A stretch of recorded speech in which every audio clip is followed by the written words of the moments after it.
brought to you by V-Guard, powered by Sensodyne and Vimal. We are Zebra.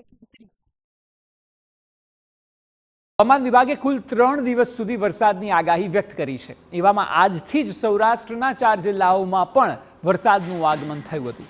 અમરેલીમાં ધાર્મિક કાર્યક્રમમાં મંડપ ઉડતા દ્રશ્યો જોવા મળ્યા હતા, તો સાથે રાજકોટના જસદણમાં ચોમાસા જેવો માહોલ જામ્યો હતો.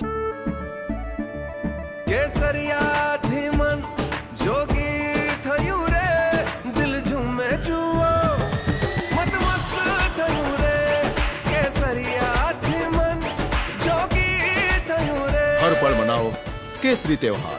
વિમલ, બોલો જવાન કેસરી. તો બોટાદમાં ભારે પવનને કારણે રસ્તા પરના હોર્ડિંગ્સ ઉડતા દ્રશ્યો સામે આવ્યા હતા, તો સાથે જ વરસાદના કારણે રસ્તાઓ ઉપર પાણી વહેતા થયા હતા. જ્યારે ભાવનગરમાં ભારે પવન સાથે ધૂળની ડમરીઓ ઉડતા વિઝિબિલિટીમાં ઘટાડો થયો. વાહન ચાલકોને ભારે હાલાકીનો સામનો કરવાનો વારો આવ્યો હતો. સૌરાષ્ટ્રના 4 મુખ્ય શહેર કે જે વરસાદની ઝપેટમાં આવ્યા હતા, એ સિવાય પણ અલગ અલગ જિલ્લાઓમાં, ગામોમાં વરસાદ જોવા મળ્યો છે. ઓવરઓલ સૌરાષ્ટ્રમાં કહી શકાય કે સાર્વત્રિક વરસાદ આજના દિવસે જોવા મળ્યો હતો.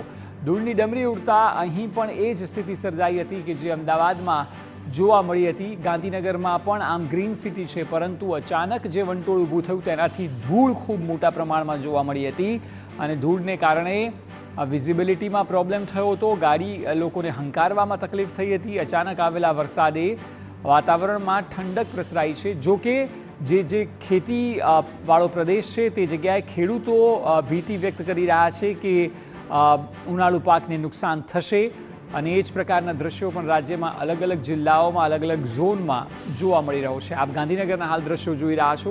3 દ્રશ્યોમાં આપને એ વાત સમજાશે કે ગાંધીનગરનો હાલ કેટલા બેહાલ થયા હતા જ્યારે આ વરસાદ વરસ્યો.